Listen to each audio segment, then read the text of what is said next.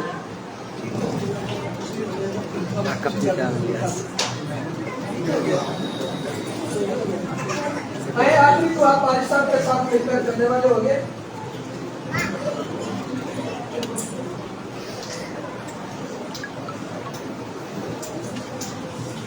आखिरी कॉल आज जो कि मैं आपके दरमियान करना चाहता हूँ। आज आपको पता है कि हमने भाई अदनान की मखसूसियत का दिन भी रखा हुआ था, तो वो 2 हफ्ते आगे कर दिया गया है।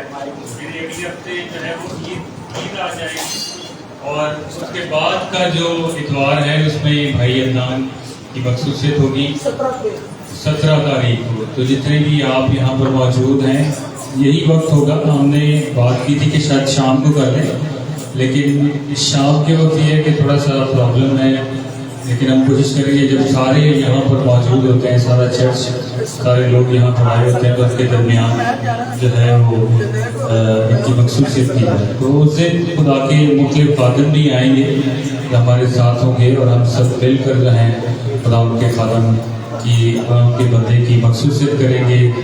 एज आ मुबश्शिर जो है एवेंजलिस्ट उनकी मखसूसियत की जाएगी और वो बाकायदा तौर पर जो है वो मुबश्शिराना खिदमत अपनी जो है उसका आगाज़ कर सकते हैं हमारे साथ और फिर अपने अच्छे तौर पर जो है इसे कामयाबी से खुदा में रहते हुए अपनी खिदमत को सरअंजाम दे सकते हैं।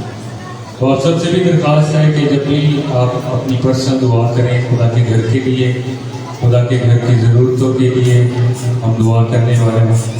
अभी भाई बता रहे थे कि हमारे वैसे भी चर्च की रवायत है, आपको भी पता है, मेरी भी आदत नहीं है, मैं भी नहीं इतना इंसिस्ट करता। बहुत सारे घराने हैं, आप खुद भी यहाँ मौजूद हैं, आपको पता है कि हमने कितनी देर हो गई हमने खुदा का हिस्सा नहीं दिया। और बड़ी खूबसूरत बात मैं यहाँ पे कहता भी हूँ और बताता भी हूँ, लिखा है जो किसका है, हाँ जी, जो कैसर का है वो कैसर को दो और जो खुदा का है वो कैसर का तो दे देते हैं, नहीं भी दाम दे दो साढ़े चो कर लेगा, ठीक है। टैक्स, बिजली और पता नहीं किस तरह से एक्सपेंसेस देखे कहाँ पर चले गए, लेकिन जो खुदा ने दीवारी आती है तो असी पहले कहना सारे पैसा वसी तो बड़े की हाँ पैसा वसी के बड़े मारे हैं। हालांकि खुदा के कलाम मुक़द्दस के मुताबिक आपको पता होगा, मैं कोशिश में था कि हम अपने घरानों को, ख़ानदानों को तैयार करें और मेरी कोशिश भी रही कि मैं 10वें हिस्से पर बात करूँ, 10वें हिस्से के बारे में सिखाऊँ भी कि हकीकत में 10वां हिस्सा क्या है, 10वें हिस्से की बरकत क्या है, ठीक है। यहूदी लोग अगर छोटी सी कौम है, आप जाके कभी उनकी हिस्ट्री पढ़ लीजिएगा, छोटी सी कौम है यहूदी लोग, कोई बड़ा इलाका भी नहीं, कोई बड़ी जगह भी कोई नहीं, लेकिन पूरी दुनिया के सब तो दौलतमंद जेड़े ने ना वो कौन है, यहूदी लोग। और उनकी कामयाबी के पीछे जो सबसे बड़ा राज है वो यही है कि वो देना जानते हैं। वो अपना 10वां हिस्सा जो है वो बड़ी बाकायदगी के साथ, और खुदा के कलाम मुक़द्दस के मुताबिक ये कानून जो है खुदा के कलाम के 10वां हिस्सा या 10 की देना जो है खुदा के कलाम मुक़द्दस के मुताबिक लिखा है कि ये दायमी है, दायमी है। और दायमी का मतलब है कि 1 हफ्ते तक रहने वाली, 1 महीने तक रह, 1 महीना दे तो बस बहुत असी आज़ाद हैं, पूरे साल ना दो कोई गल नहीं। वो ऐसा नहीं करते थे, वो अपनी छोटी छोटी चीज पर भी 10वां हिस्सा